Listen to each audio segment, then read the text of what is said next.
In this video, I'm going to walk you through my step-by-step process for meal planning while in nursing school. If you remember from some of the Instagram live videos that I've done, planning your meals is going to save you a ton of time and stress. That way, you're not rushing every day trying to figure out what to make. So I'm going to show you my process for this and how to keep it all organized. Now hit that subscribe button and click the notification bell, and let's dive in. So my version of meal planning is super simple. This is not some complicated Pinterest-worthy life that I have going on. So thankfully, you don't need any fancy Tupperware for this. So don't worry, it is super easy. Now there are two major reasons I believe all nursing students should plan their meals out. The first reason is getting your time and sanity back. We all know that nursing school is a little crazy sometimes, and that's the understatement of the century. So if you're able to take just a half hour every 2 weeks to plan what you're going to eat and save yourself many hours throughout those 2 weeks, that's pretty nice trade-off. I want to save you as much time as possible. Now, the second major reason is to stay healthy during nursing school so you can be at the top of your game. Nursing school is no joke. You know this, and you know that when you're not feeling your best, you're not going to study as efficiently, you're not going to be able to critically think as well on your exams or stay on point at clinical. So it's really important that you stay healthy, fed, and hydrated so you can rock nursing school. So let me show you the simple steps that I follow to make this meal plan thing happen. The first thing we did when we started this whole process is to make a master recipe list. Now, this is the step that's probably going to take you the most time, but once it's done, you can just add to it periodically when you find a new recipe that you like. But here's what this looked like for us. We use OneNote, which is just a notes app we have on my phone and my husband's phone, so we both have access to this, and we just created a folder for recipes, and we've saved all of our favorite recipes here. I also have a master list of our favorite meals that I can pull from. Having this master list is super handy because when I go plan meals, I can just pull from that list. All our favorites are already there. I don't have to think. This is the step that's going to take the most time, but I promise it will be worth it and save you a ton of time when you go and plan your meals. Now, step number 2 is to actually plan out your meals for the next 2 weeks. When I was in nursing school, I would actually plan this out a little farther, like 3 or 4, but I think 2 weeks is a good starting point. I really don't recommend doing 1 week at a time because the weeks go by too fast in nursing school, and I don't want you to have to do this process every week. I think every 2 weeks is a nice sweet spot. So take a calendar, either write it on your family calendar at home or in your phone calendar,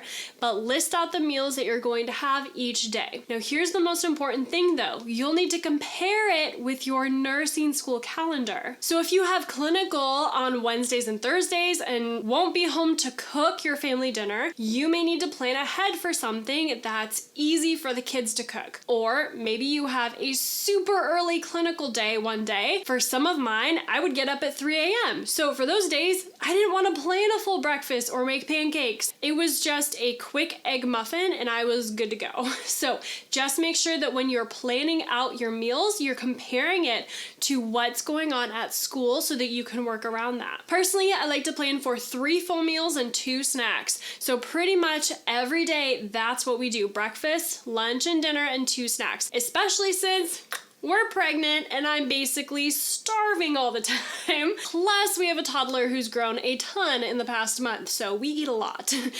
About every 2 hours, so that's a good schedule for us. But maybe you don't snack too much, or maybe you don't normally eat breakfast, so just plan the meals that work best for you. I will say though, I think it's really important to take a lot of food with you to clinical.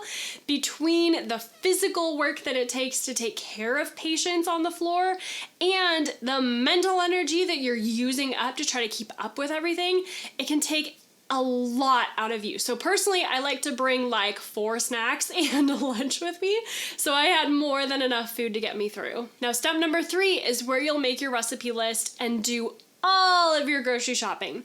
Now, this is one thing I do recommend that you do weekly. So you'll be planning your meals out 2 weeks in advance, but grocery shopping might be a weekly thing, especially if you have a lot of kiddos and not a whole lot of refrigerator space. I also want you to buy healthy foods at the grocery store, like salads and veggies and fruits. And those tend to go bad more quickly. So it tends to work best for me to shop every week for those sorts of things. I always like to have fresh fruit and a bucket of salad around. Those are staples at our house. We always have them. So it will probably work out best for you to shop every week, especially if you're buying things like salad and fresh fruit. Now, the next step is the most important one to follow, but before we dive into it, I want to give a shout out to Ebony for our YouTube comment of the week, which says, "You are a godsend. I start LPN school January 2020 and will be graduating December 2020. Thank you for all of your videos." Wow, congrats on starting your LPN program, Ebony. I am so glad that you're here. You are so sweet. I'm so glad you love the video so far. You guys are so nice. Keep your comments coming, friends. I really enjoy reading them and getting to know you better. They always make me smile. Now let's get into step number 4, which is the most important, but possibly the hardest step. This is to actually follow your plan. If you said you were going to make chicken for dinner, but you're super exhausted after class and just want takeout, I really recommend that you stick with making the chicken. The more you compromise and break promises to yourself, the less you'll be able to rely on you. So keep the trust with yourself and follow through with what you said you were going to do. Now, of course, if you want takeout, that's totally fine, but just put it in the plan beforehand. So if you know you have a super long clinical day or class coming up, you know you'll be exhausted, then heck yes, plan to have pizza delivered.